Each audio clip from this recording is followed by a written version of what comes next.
All right, y'all, now this one is on how to change the CO2 tanks.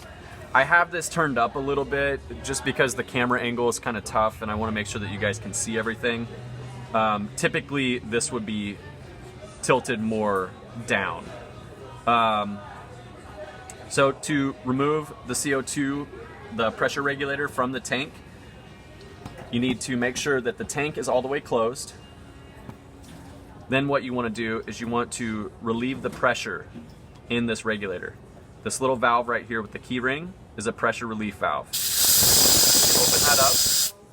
This will actually drain quicker if you close this, so it'll prevent the CO2 that's in the line from coming back.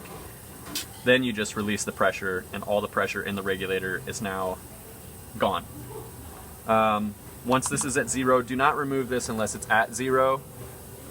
Nothing, it won't damage anything, it'll just really scare you.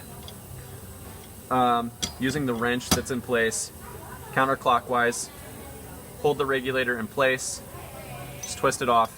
It's very easy, it doesn't need to be tightened very tight at all. And then you just remove it. You want to make sure that this plastic ring stays on here. That's important to make sure that you're getting a good seal. To put it back on, I'll just show you. In the same video, you want to make sure that your seal is up here. Then you thread the lock nut back onto the tank. Again, I'm going to keep it elevated. Typically it would be down in this position, but for video purposes, I'm just going to put it on like this. You get this hand tight. Using your wrench, not a lot of pressure, but snug. And so you want to go about like that. It's probably, I don't know, I'm using maybe like 10 pounds of force, something like that, very light. As long as you can't move this, you're likely okay. Don't be afraid of it. You're not going to hurt anything necessarily unless you really crank on it. I should really have like a torque wrench here so that we know exactly what to tighten it at, but just go easy, but be firm.